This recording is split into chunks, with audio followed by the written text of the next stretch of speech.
Witness Daniel's faith versus lions, uncover stunning miracles and ultimate retribution. Part 1. The Rise of Daniel and the Conspiracy. King Darius decided to appoint 120 satraps to rule throughout his entire kingdom, with 3 administrators above them. Daniel was one administrator, ensuring the satraps were accountable to them so the king himself would suffer no loss. Daniel distinguished himself by exceptional qualities, so the king planned to set him in charge over the entire realm. Jealous of Daniel's distinct faith, the satraps tried to find grounds for charges against him, but they were unable to find any fault. They could find no corruption in him because he was trustworthy, and he was neither corrupt nor negligent in his heavy duties.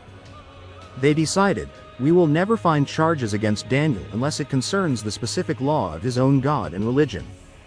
So as a group they set up a plot and tried to trick the king. They started by saying, "May King Darius live forever and ever." The royal administrators, prefects, satraps, advisors, and governors have all agreed that the king should issue a strict law for the people. Unaware of the plot, the king agrees to the decree.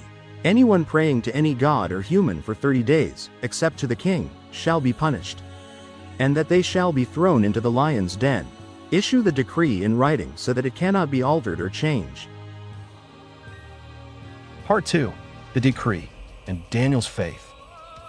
Do this according to the unchangeable law of the Medes and Persians. So King Darius put the strict decree in writing immediately. When Daniel learned the decree was published, he went home to his upstairs room where the windows opened toward Jerusalem.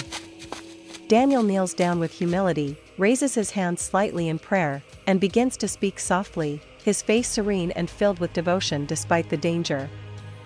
The jealous satraps went as a group and found Daniel praying and asking his God for help inside his upstairs room that day.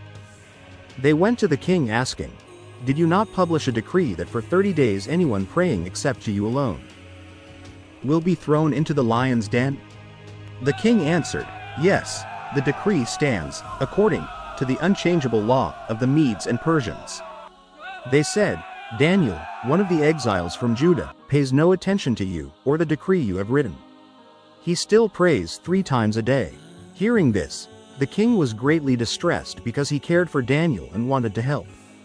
He was determined to rescue Daniel and made every possible effort he could until the sun went down to save him from death. Then the men approached Darius saying, "Remember, your majesty, that according to the law, no decree the king issues can ever be changed." Part 3. The Lion's Den. So the king sadly gave the order, and they brought Daniel out and threw him directly into the dreadful den of the lions. The king said to Daniel, "May your God, whom you serve continually, rescue you from the mouths of these lions this very night." A stone was brought and placed over the mouth of the den, blocking the entrance completely from the outside world and the light. The king sealed it with his ring and the noble's ring so that Daniel's situation could not be changed by anyone at all. Then the king returned to his palace and spent the night without eating and without any entertainment being brought to him that evening. And he could not sleep at all because his mind was filled with worry about Daniel alone in the den of the lions. At the very first light of dawn, the king got up quickly and hurried anxiously to the lion's den to see the outcome. When he came near the den, he called to Daniel in an anguished voice, wondering if he was still alive inside the pit. "Daniel, servant of the living God, has your God, whom you serve continually, been able to rescue you from the lions this night?" Daniel answered the king from inside the den, "May the king live forever. Do not worry about me at all, your majesty." Part 4. The Miracle and Retribution. My God sent his angel, and he shut the mouths of the lions so that they have not hurt me in any way, because I was found innocent in his sight, nor have I ever done any wrong before you, your majesty, at any time.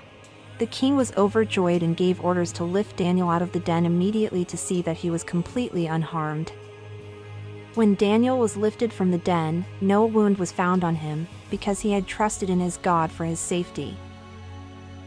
At the king's command, the satraps who had conspired against Daniel were brought in and thrown into the lion's den as punishment. Before they reached the floor of the den, the lions overpowered them and crushed all their bones along with their families immediately. Then King Darius wrote to all the nations and peoples of every language in all the earth, "May you all prosper greatly.